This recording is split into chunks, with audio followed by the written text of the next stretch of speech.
ئەمە پرسەی ئەحمەد عەزیزی تەمەن 58 ساڵە. ئەو پێشمەرگە خانەنشینەی کە ڕۆژی 20 مانگ بۆ وەرگرتنی خانەنشینیەکەی لە کاتژمێر 6 بەیانی دەچێتە بەردەم بانکی ئازادی لە سۆران و نۆرە دەگرێت. دوای 3 کاتژمێر مانەوەی و قەرەباڵغی شوێنەکە باری تەندروستی تێک دەچێت و دوای گەیاندنی بە نەخۆشخانە بە جەڵتەی دڵ کۆچی دوایی دەکات. بامم دنیا چوویتە معاشی لە سڕێ معاشی لەناو قەرەباڵغیە زۆر مایت و 2 ساعتی لەوێن دەرێ پشی تەنگ بووە.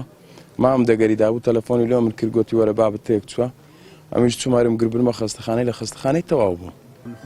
هیچ نەخۆشی شتێ وهای نەبوو بابم. ساغ بوو هیچ عیبی نەبوو لە مارێکە ڕۆی هیچ کێشەی نەبوو.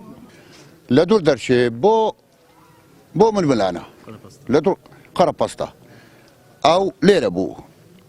ئێشکە ئاسین هەخزمەشمی ئەوش لێرانە بوو ئەمیش لێرە لە ڕۆخەوا بووم. گوڕە گوتی ئاسین بمگرا ڕامشنە دەرێ. ڕانجیشا دەرێ ناو قەرەباڵغیان بردە دەرێ لۆ ئێرا هێلۆ سزادەی زەرزەر ببوو چ قاقەزی لێ هات کوڕە ئەتو لۆ لێ هات گوتی نزانم بمگرن. دووسێ هەنێزی هاتنێ شەدەن بیللا ئەشدن بارد بۆم لێ حکومەتەشی بەڕۆمە لە داکو باوە بەڕۆمترە حکومەتە. ئەگەر داکو باوە بەڕۆمتر نەبێ خانەنیش دەبی ئەوە ڕێزە لە خانەنیشی بندرێ 500 کەس لەگەیشتی پاڕەپەستەی بکە زەنام دەناودا بەربی تۆ بخنچێت تخوات یعنی ئەوە کەژە حکومەتە. والله نە حکومەتی پارتی حکومەتە نە حکومەتی ئێشێتیش حکومەتە. ئێزاوە خەلەت هەردوو کارێک داوا کارێکم ئەوەیە ئەو خانەنیشە ئەوە ڕێزن لە خانەنیشان نای ئەوە کوشتنا.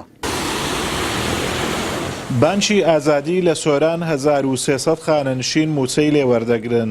نەدانی موچە بە شێوەیەکی ئاسایی و لە وادەی خۆیدا هەروەها نەشیاوی شوێنەکە بە وەستانی خانەنشینان لە وەرزی زستان و هاوین وای کردووە خانەنشینان تووشی ناڕحەتی ببن. وڵا ئێمە داواکاریمان ئەوەیە ئەو بانقە بەڕاستی بانکە گونجاو نییە لەبەرەوەی هەم شوێنی دانیشتنی کەمە شوێنی دانیشتنی هەم لە دەرێ هەم لە ژۆرێ بەڕاستی ئیزدیحامەکی زۆر دروست دەبیت هەتا موچە وەردەگرن.